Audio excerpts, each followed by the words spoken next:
윤석열이 헌재에서 또 거짓말을 하다가 딱 걸렸습니다. 괜히 발끈해서 헛소리만 늘어났는데 정청래 위원장이 짧은 몇 마디로 완전히 헌재의 분위기를 바꿔버렸습니다. 애초에 진실을 말하는 이들은 말이 간결하고 듣기에도 힘이 실려 있을 수밖에 없습니다. 거짓말을 하는 인물들은 없는 얘기를 하려니 이전에 무슨 거짓말을 했었는지 말을 맞춰야 하고 신경 쓸 게 많아지다 보니 자꾸 자백에 가까운 말실수들이 터져나오고 있는 것입니다. 윤석열이 헌재에서 변론을 하면 할수록 누가 범인인지 국민들 앞에 확실해지고 있습니다. 오늘도 구독, 좋아요와 함께 정치사수 시작해보겠습니다.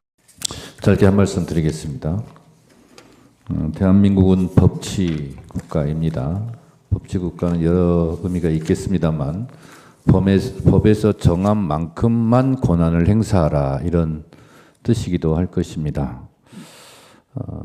헌법 제77조는 전시, 사변, 그에 준하는 국가 비상사태일 때에만 비상계엄을 선포하라고 했지, 예산 문제를 가지고 비상계엄을 선포하라 하고는 규정하고 있지 않습니다.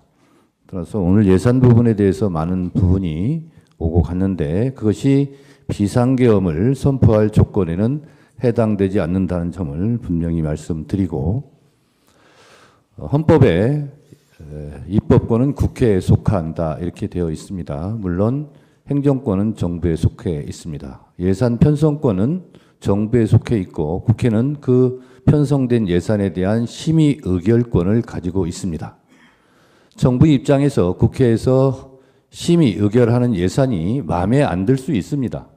그런데 마음에 안 드는 예산이 책정, 결정, 의결되었다고 하여 그때마다 불만을 품고 비상계엄을 선포해야 한다면 아마 매년 비상계엄을 선포해야 될지도 모르겠습니다. 그래서 오늘 예산이 사실 탄핵심판의 쟁점이 아님에도 불구하고 쭉 들어본 결과 청구인으로서 그런 생각이 좀 들었다는 말씀을 드립니다.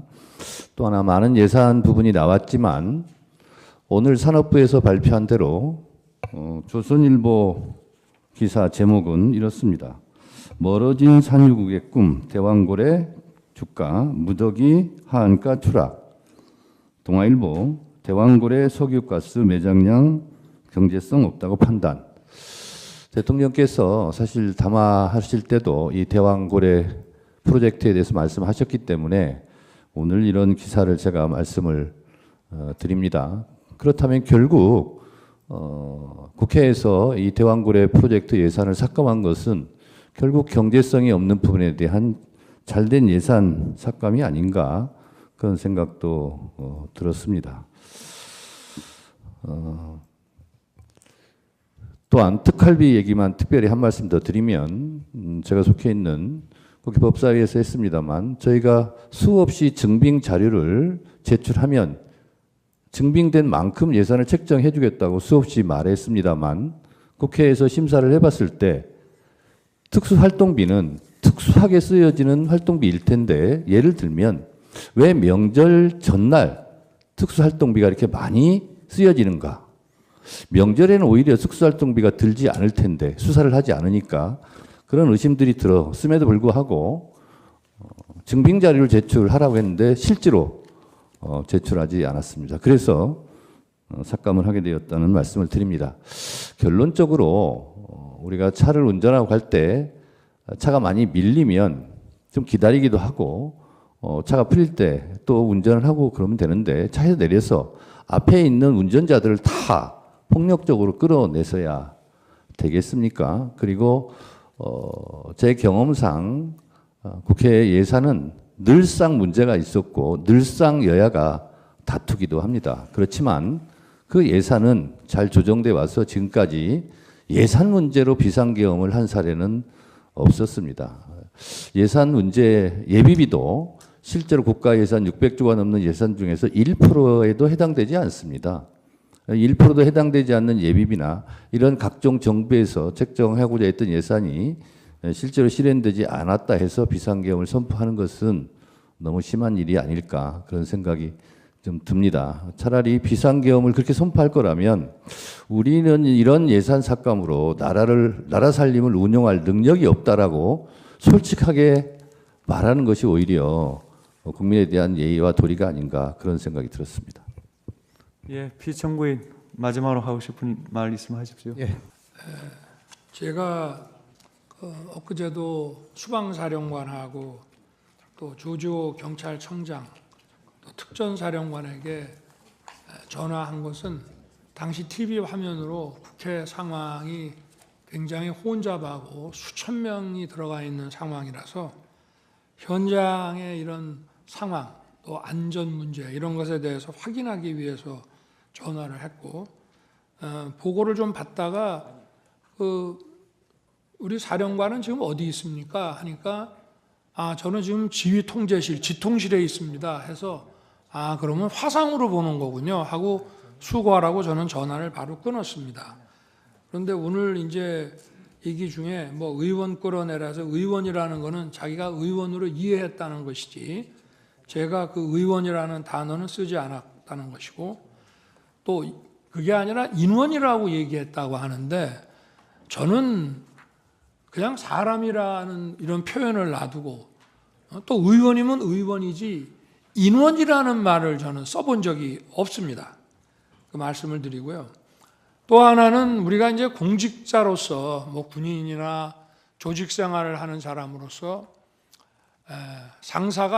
상급자가 어떠한 지시를 했는데 그 지시가 자기가 보기에 위법하고 부당하기도 한 면이 있고 또 하나는 현실적으로 그걸 이행하는 것이 현실적으로 불가능한 상황도 있습니다. 그럴 때 상급자가 그거를 이행하라고 지시를 했을 때는 먼저 이게 부당하다 이런 얘기를 하기보다는 현실적으로 여건이 이래서 하기가 좀 어렵습니다. 이렇게 얘기하는 게 기본입니다.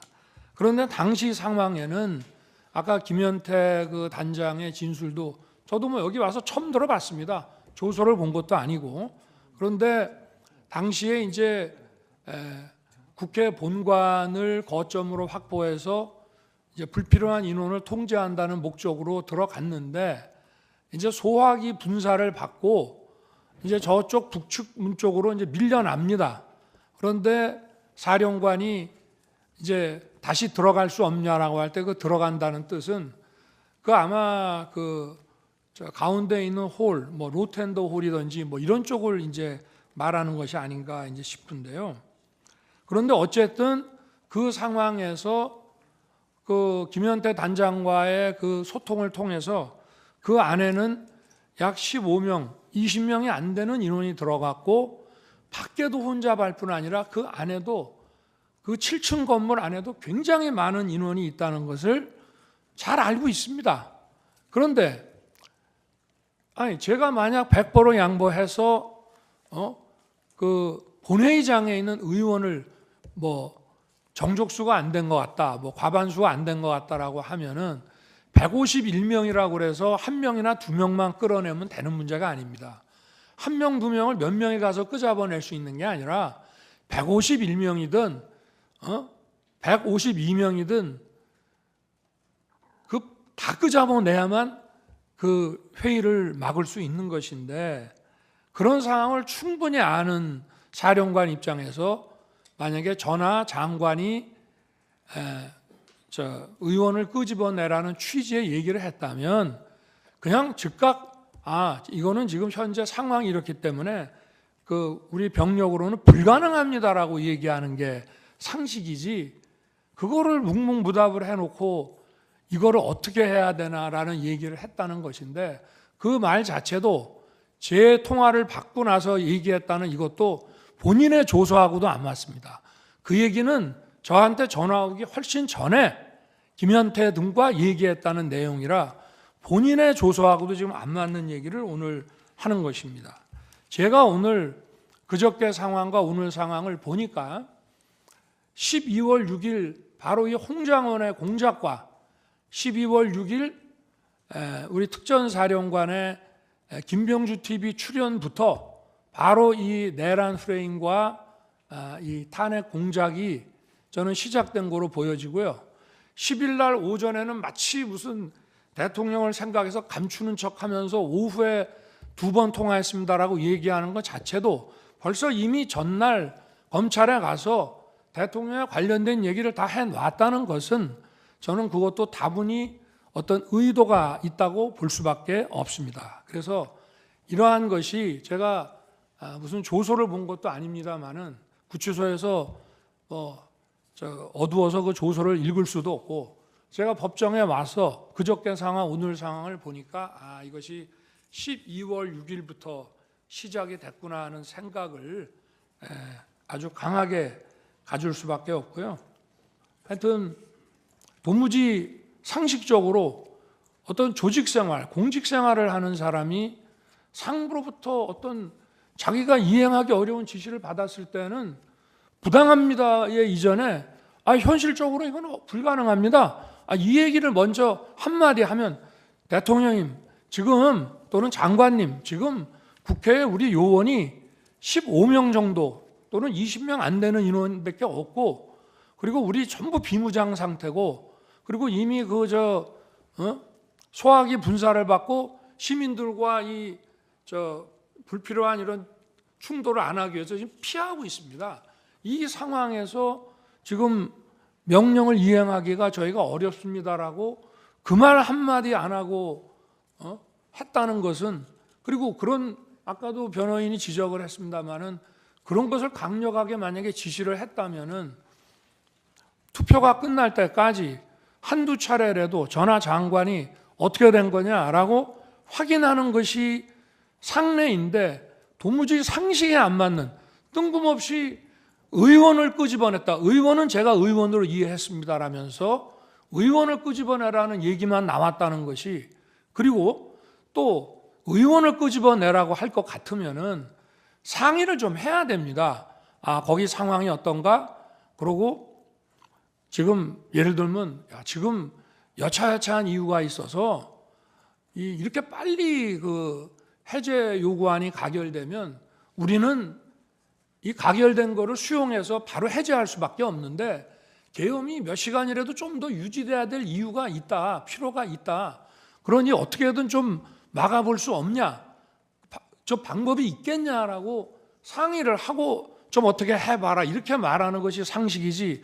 다짜고짜 전화해서 의결 정족수 안 되게 막아라, 끄집어내라 이런 지시를 어떤 공직사회에서 상하간에 이것이 가능한 얘기인지 저는 우리 재판관님들께서 상식선에서 이 문제를 좀 들여다봐 주시기를 바라는 마음입니다. 이상입니다.